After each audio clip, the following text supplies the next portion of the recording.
Hello, welcome back to my channel. My name is Kelsey and today we will be reading books like Yellowjackets.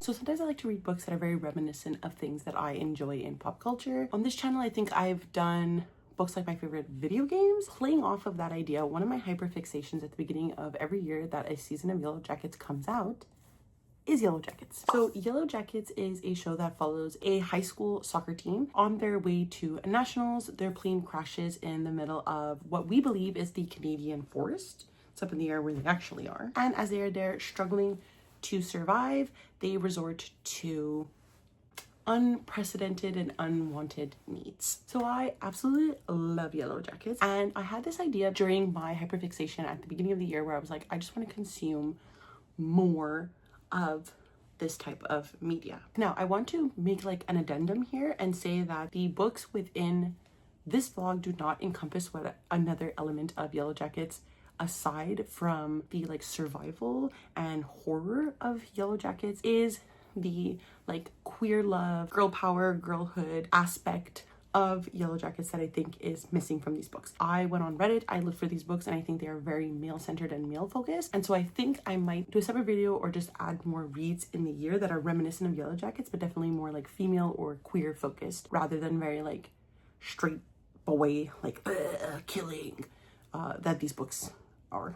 My second addendum that I want to make is that I'm sorry that this video is coming a bit later. I'm sorry that I haven't posted very consistently these last couple of weeks. My Hunger Games vlog took a really long time to not only film, but also to edit. So if you have not watched that, like the Hunger Games, it's there for you to consume. Before we get into the books that I read for this vlog, I want to talk about my overall love for Yellowjackets. So what I was looking for in these books was definitely a survival story, a story that played with the horror genre. Could what happened to these characters feasibly be real? I think is a really important thing of Yellowjackets, and I think part of the fun of Yellowjackets and like discovering what is leading them to behave the way they are behaving. My favorite character, I am a Shauna truther. I'm sorry, I love Shauna. I think she is arguably one of the more interesting characters, but I really do love all the survivors. Like I like the dynamic that the adult characters have. There are obviously some things that have happened in season 3 with the adult timeline that I think is really disjointed, that I only think will be further developed with the season 4. So I really hope season 4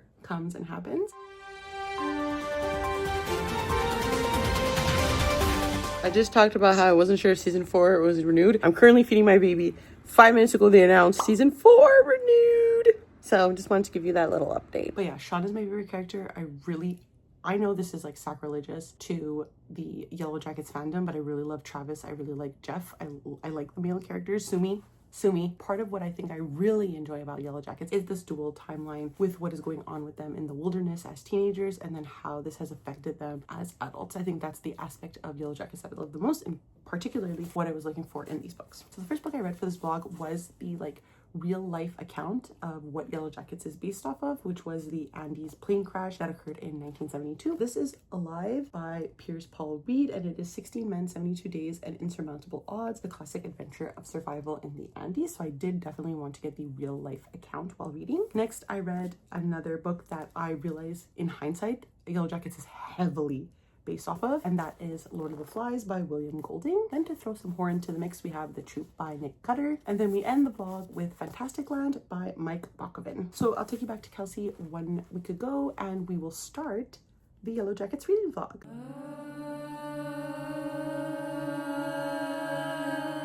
Hello, please excuse my messy background, but it's my kitchen. I just came back from walking my son.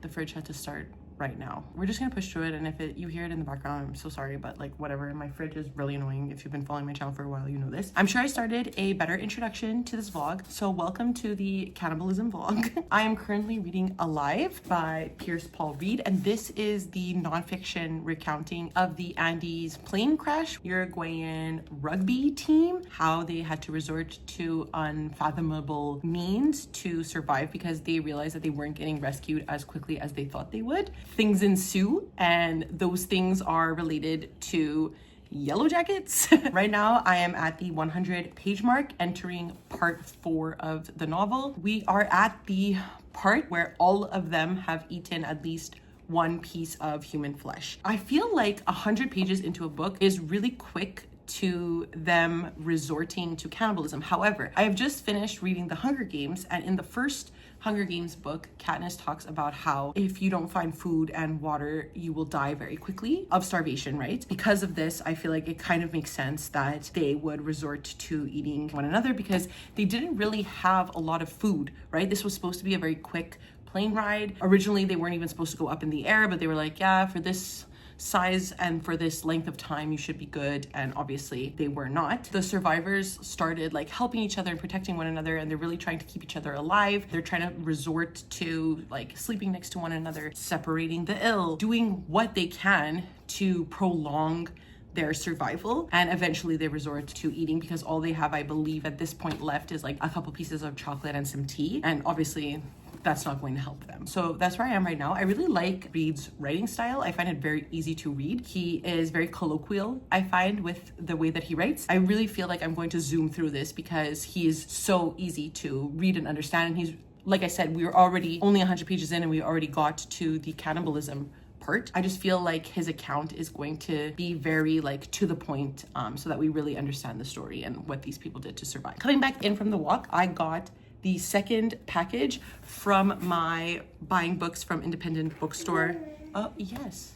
Sorry, would you like to speak? I got the second package from that video. So this is from Argo Bookstore. It is a bookstore in the downtown part of Montreal near my university. And I wanted to support this bookstore because they stand for like basically everything I stand for. I went to the same university that promotes this bookstore, and the books I chose from there relate to like their more political science, social science standings. So the first book I got, I'm so excited to finally get this. I really want to read this quite soon. And it's On Tyranny, 20 Lessons from the 20th Century by Timothy Snyder. So the founding fathers tried to protect us from the threat they knew, the tyranny that overcame ancient democracy. Today, our political order faces new threats, not unlike the totalitarianism of the 20th century. We are no wiser than the Europeans who saw democracy yield to fascism, Nazism, or communism. Our one advantage is that we might learn from their experience. It's a really small, quick book, and I'm really looking forward to reading this. It's like one of the books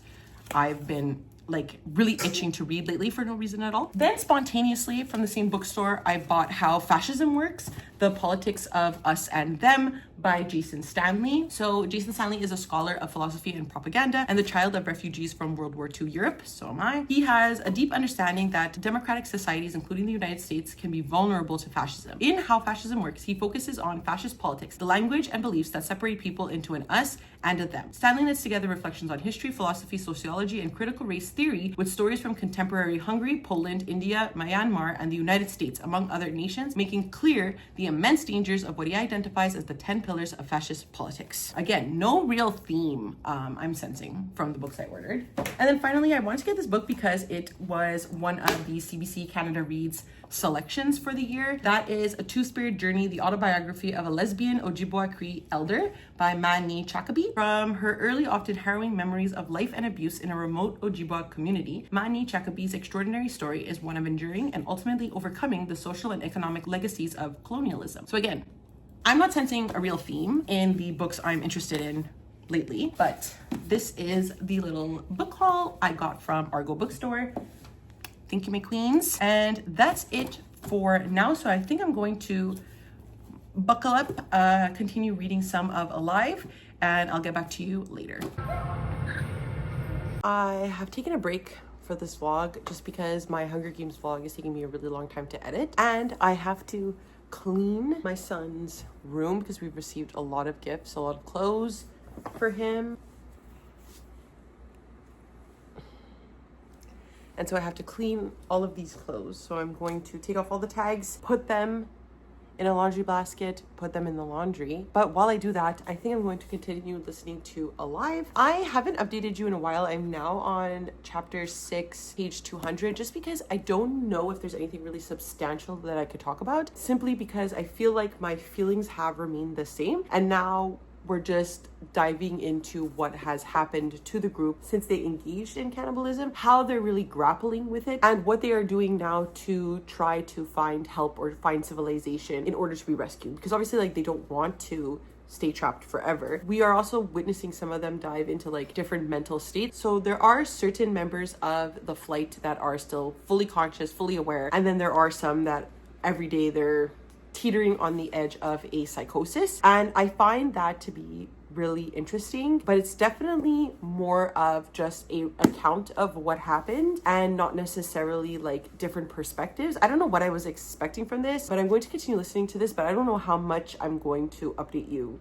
from here on out while I get to this stuff, and probably go ahead and edit the Hunger Games vlog after this. Hello, so I'm coming to you because I did finish Alive. I don't think this was the best book to start this vlog off with, just because it is the non-fiction version. Piers Paul Reed's writing is extremely dry and matter of fact, and that's good. It works with, I think, the seriousness of the story, but it definitely didn't work to sort of keep me engaged or entertain me. And I'm struggling with how I feel about that, because I don't think this is a story to necessarily entertain, right? Because it is a harrowing journey that these survivors went through, and they did have to do kind of unimaginable things to survive, right? And so he's telling it very matter-of-factly, and I do think that that is the appropriate voice for the narrative, but it's definitely not a voice that, like I said, kept me interested. I decided not to rate this and not to really dive into my total feelings for the book as often as I normally do with like fiction books, just because that's the way I was feeling, and I don't want people to think that the low rating I have for the way that Piers Paul Reed writes and how engaged I felt is rating the story of the survivors low. Like, I don't think the two are conclusive of one another, but I don't know, I felt uncomfortable rating it. But what I did appreciate about this book is how they were discovered in the winter time, what they were able to do in order to help each other live, survive, find civilization, bring them back, and get saved. I'm trying to keep an open mind to how this can possibly happen within Yellowjackets. This is a spoiler, I guess, for Yellowjackets if you haven't watched. I'm just going to give a general spoiler warning for this entire vlog for Yellowjackets, because there's a lot of moments where I throw in little comments here and there about the characters, how they evolved, stuff like that. So I think if you have not watched Yellowjackets up to the end of season 3, you may potentially be spoiled in this vlog. We saw Yellowjackets end with Natalie making a connection with someone outside through the radio phone that they had from the hikers that they found. And she's up in a mountain able to communicate with society. And that's something that they try doing within this one, because they also crashed on a mountain, right? So they do try doing this, but what's interesting with them is that they have to go down to society, whereas Natalie had to go up. So I'm curious if there's going to be anything that I read in here that will be that will appear in a season 4, if season 4 is happening. But otherwise, I finished this book, and that's pretty much all I can say. The next book I'm going to read is Lord of the Flies by William Golding.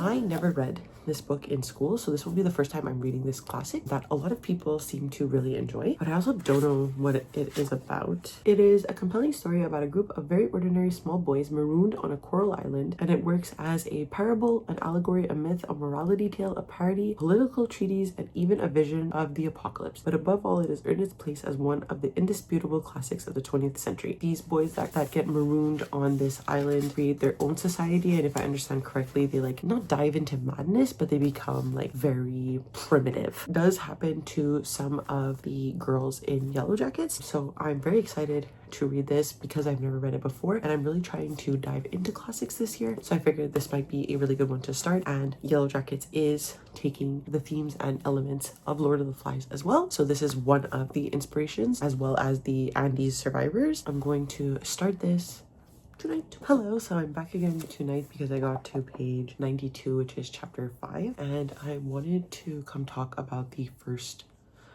third or so of the book. And what we've really seen in the first 3 chapters is establishing the dominance of this society. So basically the boys wake up and they don't exactly know how they've ended up on this island, just that they are on this island. Their plane crashed. It was a plane full of young boys. They realize that on this island there are no adults, so they are technically like alone. We've established a very clear hierarchy within the group quite quickly. So we have the little uns and the big uns. So the big uns are the big kids, obviously the older ones, and the little uns are the little kids. So they're really scared of being on the island, and they're scared of ghosts and things like attacking them. So I think what we're establishing here is that the little ones are going to be much easier to control through fear. So I think that's something I want to keep in mind, because they are very much looking to these older boys for protection against the things that they're scared of. And then within the biggins, we have three main like dominant people. So we have Ralph and Jack, and they seem to establish like a good and evil dynamic. Jack is very much like pulling into savagery, really embracing the island. He hunts, he wears face paint, like he's very much embracing the savagery. And then we have Ralph,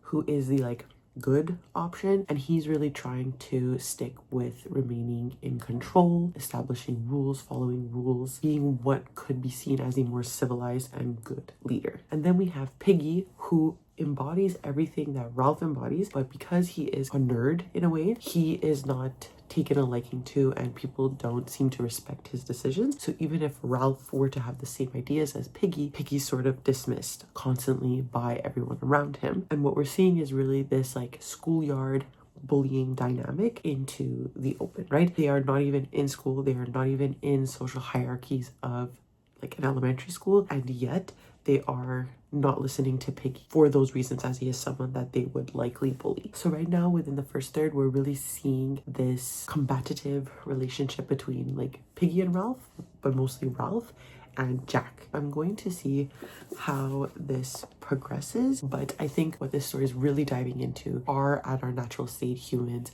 savage, or are we naturally going to be civil? I think that's really interesting, because I just filmed my Hunger Games vlog, and in the Ballad of Songbirds and Snakes, that's one of the discussions that they're having when children are thrown into the ring and forced to kill one another. Is that humanity in its natural state? And I think William Golding is sort of doing the same thing here. So I think that's really interesting just to read on the back end of finishing that series, and probably going to shape the way I'm engaging with the ideas presented here. So I'm going to continue. I'll probably come update you at the next third. Hello, so I'm coming to you for a check-in a bit earlier than I normally do. I'm at page 184, chapter 9, but I did want to come because the last 80 pages really emphasized how Yellowjackets is based off Lord of the Flies, like absolutely. So what we really see now is this struggle between Jack and Ralph. Ralph is really wanting to connect more with society, be more moral, and Jack is definitely like, I want to embrace the savagery. So if you watch season 3, this is Shauna and Natalie's dynamic 1000%. Shauna is very like embracing the wild, embracing being a savage, embracing murder, and like just savagery. Natalie is the one that is very close to society. She still wants moral, she still wants to maintain this societal like expectations based on the fact that they are outside of society. So she kind of has to control them staying this way, and she doesn't understand why this isn't happening and why people want to sort of embrace the savagery of the wild, why Shauna is doing this. Then we have Simon, who goes into the forest to be alone with the forest, to embrace the forest. He believes in the forest being its own entity. This is very Lottie coded. So the boys put a pig on a like staff and leave it in the middle of the woods as an offering, very a la Coach Ben. And Simon goes to visit the staff. The Lord of the Flies, which is the pig's head, is speaking with him and saying like, I am inside all of you. We should embrace the wild, that sort of thing. So very Lottie coded. Lottie in Yellowjackets is extremely connected to the forest. She is the one that often gets them to embrace their more savage side in a more like shamanesque vibe, versus Shauna, who's more embracing the like beastie version of it, the savage version of it, not necessarily for religious reasons, which Lottie does. So this is the difference between like Jack and Simon in the book, is that Simon's more connected to the wild spiritually, whereas Jack is more connected to it like viciously. And then obviously Piggy in this book, who sort of follows Ralph around and like has the same ideas as Ralph, but isn't as confident or conventionally appealing. So Piggy's obviously Misty, and it's very interesting to me that we are directly seeing these characters reflected in the book and the dynamics that they are presenting. And it's like, oh, okay, if I would have read Lord of the Flies, I think I would have picked up more on the discussions that Yellowjackets is having with this connection to the wildlife and embracing savagery. I think what's really interesting is that I feel like if I continue to read, I'm going to sort of have an insight into how a possible season 4 would be maintained and the dynamics that are happening there. What I'm really loving about this book is that they often make references to the fact that they're kids and children. Jack really wanted to go hunting and none of the boys wanted to go hunting with him, or they didn't select him to be the leader even though he's the best hunter, and he was sort of like, well, I don't want to play with you guys anymore. Really like embracing the fact that this is play to Jack and how they are just middle school aged boys lost in a forest. And it reminds me a lot of the Yellowjackets dynamic. Like, they are teenage girls, and often the like fights that they're having can seem very childish or seem very much like teenager behavior because they are teenagers. And I just think that this is a really interesting dynamic that both Lord of the Flies and Yellowjackets is having. So I'm going to continue reading this. I'll probably only come to you when I'm done. I am really enjoying this much more than I was the first third of the novel. I think the novel's really embraced what it's trying to say at this point, and William Golding's discussion about human beings and nature versus nurture, and are we just savages in the end? We're stripped away of our humanity. Do we just become like animals in a forest? And Yellowjackets is talking about that. Like I mentioned, the Ballad of Songbirds and Snakes was talking about that. So a lot of these like philosophical discussions, I'm really trying to like think about and read them all in like a conversation with one another. We ran out of coffee this morning and I need to order coffee, but I'm not sure if I should go with like a place that has like croissants and also get a croissant. I want like a good coffee. We'll see what I select. We'll see what I select. All right, so I just ordered coffee. It's on the way. My son loves when I talk. But yesterday I did finish Lord of the Flies by William Golding. I think I mentioned this, but I had never read this in school. So I really had no idea where this story was going, really. And all I had was one like vivid image that must have been told to me somehow or has entered my brain through osmosis of culture, of a boy being found by adults and beginning to cry. And that obviously comes in at the end. I'm pleasantly surprised by how much I enjoyed this and how it really fueled my like academic need to annotate, because there's so much in this book that you can discuss and talk about. And I think I will do that upon a reread when the time comes, because I really enjoyed this, and I can see why this is studied in schools, because there is a lot to talk about just based on, yes, the philosophical discussion of nature versus nurture, but also how the behavior that they are doing reflects a natural behavior they would have in their schoolyard. It was a lot more violent, of course, than I was expecting it to be, but it was exactly as philosophical as I wanted it to be. I found it to be a really interesting discussion, like I said, on nature versus nurture, on the nature of humanity, and how it reflects the behavior of children and how they play specifically, albeit a lot more gory and graphic than that, of course. And the only image that I had of the novel is reflected in the end, and I absolutely loved that. I loved how it ended. And I really think reading this, I can grasp how I think Yellowjackets was supposed to go before Juliette Lewis left, the actress who plays adult Natalie. I think the adults were going to have a sort of standstill, much like in this book between Ralph and Jack, between Shauna and Natalie. And what we're seeing is that this is occurring in the teen timeline. And that's partially why I kind of want to reread it, because I think there are a lot of clues of how Yellowjackets is supposed to be and how Yellowjackets is extremely reflected in this book. When Simon dies, I think Lottie was always supposed to die, and I think there is this like really shuffling of the roles that people played in the adult timeline due to the actress of Juliette Lewis leaving. So I'm interested to see how they're going to tackle this now and how the ending of the teen timeline will be, because obviously they will be found and they will resort back to their teenage girlhood tendencies. So I found this to be really fun. I really liked it. 4 out of 5 stars. And then last night I decided to start the next book for this vlog, which is The Troop by Nick Cutter.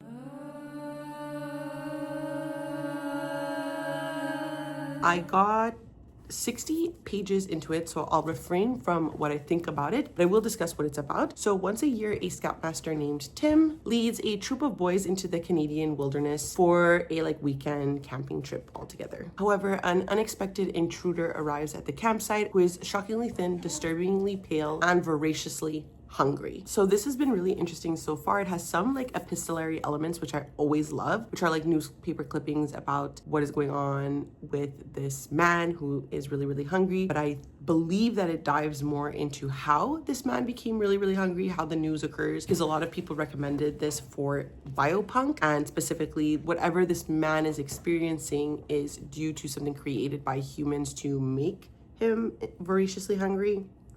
So we'll see how this goes, but so far I'm really, really enjoying it. I don't know why I thought this was YA. I don't know if it's the cover. Anyways, I thought this was YA, but it's definitely adult. I'm really enjoying it so far. So I'll probably come update you in like another 50 pages or so, just so I can get through the first like real third of the novel. Hello, so I wanted to come here. I have to whisper a little bit because my kid is sleeping. But I wanted to come here to talk about the first like 100 pages or so of the troop. And like I mentioned before, I'm really, really enjoying this. Right now, we've just reached the like sort of built up to what I believe is going to be the climax. So a group of scouts are on a camping trip with their scoutmaster named Tim. Tim is someone who's worked in the health field. So that's crucial because he's the one that kind of causes the horror. We have this man who has this insatiable hunger. He can't satisfy himself. He's constantly needing to eat, and he winds up at this isolated cabin where Scoutmaster Tim and the Boy Scouts are staying for their like yearly camping trip. Tim knows that there's something wrong, but he can't help but need to help this man, so he lets him into the cabin in order to give him food. The man coughs like a bunch of like algae and stuff onto Tim, and so because I know that this is a disease that's going to spread amongst them, so the man obviously doesn't end up satisfied and he sort of croaks on the floor, and Tim has this new voice inside of him, and I think we're meant to believe that that's the virus speaking to him that he needs help. He needs to cut open the body of the dead man, and so he gets one of the kids whose father is a surgeon to come and help him, even though he knows it's wrong. Like the scoutmaster in him knows it's wrong, but obviously the like second voice that's occurring tells him to like stop being a baby and just get the kid to come. And what happens is they witness as they cut open the body a like white thingy coming out of it and trying to reach for them, and ultimately reaching for the neck of the man, choking him basically. Tim believes that this is some sort of like tapeworm, and he doesn't want the boys to come in, but one of the boys figures out that they've like committed a murder. His dad's a police officer, so he's very righteous, comes into the room, and now they've sort of all been exposed to whatever is occurring with this man, and the boys realize that Tim is the most exposed so far, so they decide to quarantine him. But I do believe that probably all of them are. We just have witnessed that Tim is, because he's starting to talk about how hungry he is. Interspersed within those chapters, we have chapters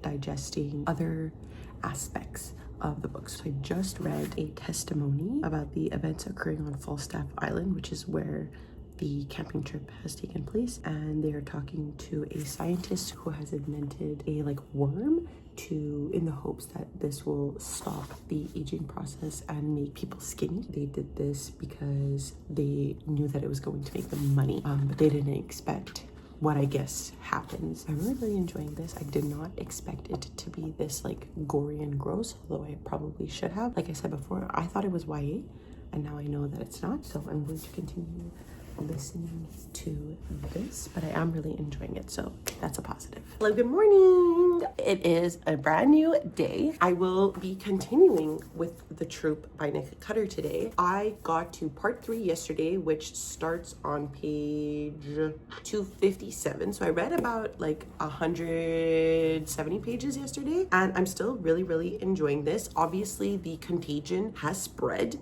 amongst the boys, so we have several of them who are experiencing the worm inside them, and several of them that don't have it and are still actively trying to remove themselves from the island, leave, get the fuck out of there. What I find to be really interesting is, I don't know if it's just body horror tends to have these themes, but the theme of like people resulting into like a natural form of life, which is violent, is appearing in this one as well. We have main characters who have resorted to controlling others, whether it is like mentally. One of the kids is the son of a police officer, so he is actively like, no, I decide things, like I make the rules because my dad's a police officer type of vibe. We have another one who's on the brink of being a serial killer actively. What's interesting is that they've succumbed to a sort of violence. And then we have other characters who, like I said, want to leave the island, are looking for the boats, are trying to connect with someone or contact people outside of the island. And those are very reminiscent of like Ralph and like and Natalie in Yellowjackets, trying to find a sense of reality, of community that they know and are comfortable in. And then we have those other characters that are actively succumbing to violent tendencies like Shauna. And I just think that it's really interesting with these books that they reflect so well with Yellowjackets. It just means to me that Yellowjackets is doing an excellent job at reflecting what a lot of philosophical discussions are as to how humans will react. Would we create just another version of society when we are in nature, or would we succumb to animalistic and often violent tendencies? I don't know. Interspersed, as mentioned, we do get the like little documents in the evidence of the people versus this crazy doctor. And we are learning that these experiments were happening a lot. They were putting in this worm into people and watching as these humans were becoming degraded. They were being eaten alive essentially by these worms, and that it was multiple experiments that they have done. So that is potentially why it has spread so easily. And we learn also that that doctor was obsessed with worms and finds them to be like the greatest organism on the planet, that they will last the longest because they eat themselves and reproduce by themselves, which is kind of gross. Other than that, I think the writing is absolutely disgusting. It makes for very interesting horror for sure. I don't know how else to describe this, but say that it's very like Stephen King-y. The boys are just like the epitome of like horrible things in society, and I find like Stephen King does this a lot as well. The villains in his books are often like hyper masked and hyper aggressive, and I find Nick Cutter's doing that as well. And it's no surprise because Stephen King is on the front cover blurbing this as something that he loves. So it makes sense to me that it would feel very Stephen King-y. And what I mean by that is just like when there is a negative thought that a character is having due to like a haunting, or in this case, the worm, the voice is very like brash, like horrific and disgusting. And I feel like that's a common theme between Stephen King and Nick Cutter's writing. But I think I'm enjoying it a bit more with Nick Cutter because I don't find it to be as like violent for violence sake. Like it just makes sense to me more here than otherwise that I've read. So I'm going to continue reading this. My son and I have a play date at the park today. So we're gonna go walk there. Yeah. We're gonna walk there, we're gonna play in the park with your friend, and then we're gonna go for gelato maybe. So we're gonna see how the day goes, but for now, I'm going to continue listening to this, and I'll probably update you later. Today, my goal is to finish this today. So today, after hanging out with my friend and her baby, and my baby, obviously, I finished The Troop by Nick Cutter. So I settled on a 3.5 stars. I did find this to be wildly creepy because Cutter really knows how to like titillate this orifice of disgust that is stored in my mind that I would really like to leave untouched from here on out. But what that does mean is that Nick Cutter has really excellent writing, and I am interested in reading more from him in the future because I enjoyed his writing so much. I really loved the characters, especially as we moved like further into the story. I really feel like a lot of them were fleshed out, no pun intended, and I really started to care for them each individually, and I wanted to see at least like one of them survive, except for one, and if you know, you know. The plot twist in this novel was really shocking to me, and it made me happy because I was able to check off our fantasy bingo card with this one, specifically for biopunk, and I really enjoyed how the novel's epistolary like additions unveiled this as the reader continued to read the plot with the boys on the island. My only complaint is that I did find this to be a tad long. Part of that is because there was one aspect of like character development, you could say, in the novel that I just found to be like really unnecessary, involving one character, it just didn't feel like it added really anything to the book, because the book already had a horror, and this would just felt like a really weird, like unnecessary additional horror that I didn't care for. And that's part of the aspect that really reminded me of Stephen King, and it's part of Stephen King's books that I don't find necessary at all. So I just think that the book would have been honestly better without it. But overall, I really enjoyed this. So like I said, 3.5 stars. How it relates to Yellowjackets, I think, is really interesting, because obviously it is taking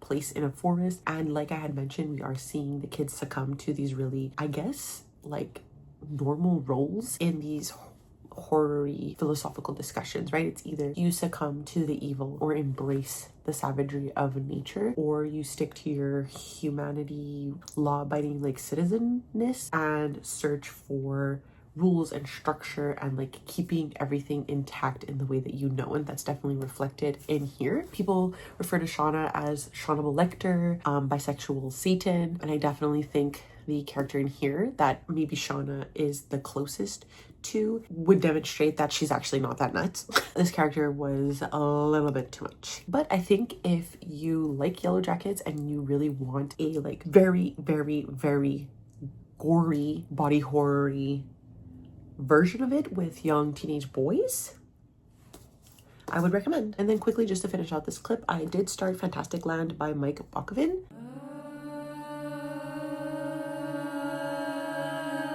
And I'm not that far in, so I'm not going to talk too much about where I'm at. This is a story about a theme park called Fantastic Land that is on the coast of Florida, and a hurricane ravages the coast of Florida, resulting in Fantastic Land being isolated during this hurricane. And then 5 weeks later, when authorities rush in to save the survivors of the hurricane that were trapped inside this amusement park, they encounter a scene of horrors, and the results of these horrors are plastered online. And the story is told through an epistolary format, where each chapter, in a sense, is an interview with someone related to this disaster in some sort of way. And so I love epistolary formats, and I really think that that's going to be a plus for this book. And I'm already extremely intrigued by the first 2 interviews that I've read, so I'm going to continue listening to this. Also, the audiobook is really good because each interview is a different narrator, so I think that that's really well done. Continue listening to this. It is quite short, so I think I will be able to put this video up this week, so I'm really excited about that. I'm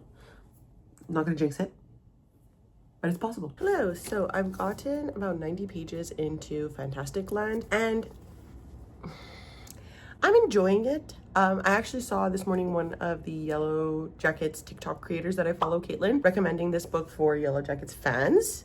So I feel successful right now that I made a good selection, and I'm enjoying the book overall. Like I said, I really enjoy epistolary formats, so this was bound to be something that I was going to enjoy. I like that the story is divided into different interviews, and we're learning the story through different eyes. But what I'm just really struggling with is how they've divulged into chaos after like 5 hours. And that's the part I think that is the most difficult for me to really get behind in this book. So basically, the hurricane starts and the power goes out. All of a sudden, there's like 2 murders. After maybe like a day or so, they form like different tribes around the park, and they start like hunting each other and killing each other. And I just find that to be really ridiculous. I can understand, like I said, I think these books are really providing me with a philosophical question that I'm asking myself these past few weeks about the nature of humanity, and if we would divulge into violence were there to be no laws. And I think movies like The Purge show this. Obviously, Shauna in Yellowjackets is another example. As soon as there is any sort of power within an individual, do we resort to violence? And this book is showing that yes, we do. I'm not saying that I don't believe that, because I do think there are people who will divulge into violence after a catastrophic event of some sort, or being stranded in the woods, for example. I just don't think it would be 5 hours. I really don't. Even the most evil of people would at least try to pretend like they're helping. They had enough food and water and resources to survive several days stranded. They make that very clear, that this park was well equipped for disaster situations. Despite all of that, they still divulged into not like chaos, like literally hunting each other. I just read a branding scene after a day. Let's calm down. Let us relax. There's a lot of emphasis on the fact that they're teenagers, they're panicking, they don't have their cell phones. I don't know about you, But if I didn't have Instagram for a day, I think I would be okay. But I get it. They're scared. This is how kids get their news. I get my news from the internet. So I can like grasp that they're scared. I just think that humanity would win over for more than 5 hours. That's the only thing I'm like really struggling with right now. And it makes this story feel a little bit more unbelievable to me as I'm reading it. Anyways, I'm going to continue listening to this. I'll probably update you in another 100 pages or so. My son and I have a lunch date, so we'll be doing that, and I'll probably come home and finish this after. I definitely see myself finishing this today just because it's short. It's less than 300 pages. I'm going to continue listening to it, feed my kid, go have lunch, and come back.